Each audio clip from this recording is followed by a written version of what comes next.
એટલે બેટી બચાવો કરતા બેટા બચાવો અભિયાન આપણે ઉપાડવું પડશે એ જમાનામાં. ઝેનઝી માટે શું તમારો સંદેશો? મોટામાં મોટી અડચણ જો હોય તો આપણા નવયુવાનો અને યુવતીઓની માનસિકતા. તો સરકાર તરફથી આપણે શું સહાય મળી રહી છે કે જે રેડ ઇન્ડિયન્સ છે એને એનો લાભ મળતો છે, એબોરિજિન ઓસ્ટ્રેલિયામાં છે તો એને બી લાભ મળતો છે, એ એટલો લાભ અહીંયા મળે છે સર તમારા હિસાબે?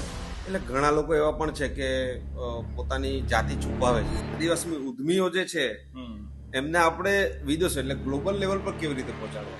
આ વર્ષે આપણું પ્લાનિંગ છે કે ઓછામાં ઓછા 1000 જેટલા નવા એન્ટરપ્રેન્યોર્સ ઉદ્યોગ સાહસિકોને આપણે તૈયાર કરવાના છે. આદિવાસીઓ તો અબજોના અબજો રૂપિયાના ખજાના ઉપર બેઠેલી છે. હવે સર મારે કુરિવાજ માટે વાત કરી કે સમાજમાં ચાલતા જે કુરિવાજો છે એના માટે તમે શું કહેશો? આ જે કામ છે એમાં બદનામી સિવાય કે મળવાનું નથી, એમાં કોઈ આપણને સહકાર નથી આપવાનો વધારે, અને આપણે ભોગ જ આપવાનો છે.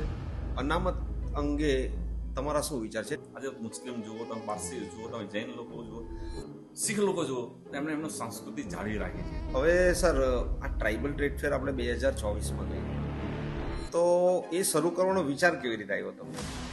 આ એક ખાલી ટ્રેડ ફેર નથી, એ સમગ્ર આદિવાસી સમાજનું એક ગેટ ટુગેધર સ્નેહ મિલન છે. એ ખાલી 10 ગુંઠાની અંદર એક માણસ 10 લાખની આવક એક વર્ષની અંદર કમાઈ શકે એટલી તાકાત એ 10 ગુંઠાની અંદર છે. તે વખતે તમારા લગ્ન પણ નહોતા થયા, કુંવારા હતા, તો કોઈ વિશ્વાસ પણ નહીં મૂકે આપણા ઉપર. અમે મીટિંગ રાખી 15 દિવસ પછી, તો મીટિંગમાં ખાલી 5 જ માણસો હતા, પણ ભણતા ભણતા એક વિચાર આવ્યો કે ભણીને પછી જયારે હું પગભર થઈશ તો મારે એક દીકરાને ભણાવવાનો છે સમાજની અંદર જેને ખાસ જરૂર છે. ત્યાં સુધીમાં અમે 450 જેટલા દીકરીઓ જેની પાસે કઈ જેને ખુરશી નહોતી, જેને બેસવા માટે કઈ નહોતું, એવા વિદ્યાર્થીઓ ડોક્ટર એન્જિનિયર બનાવ્યા છે.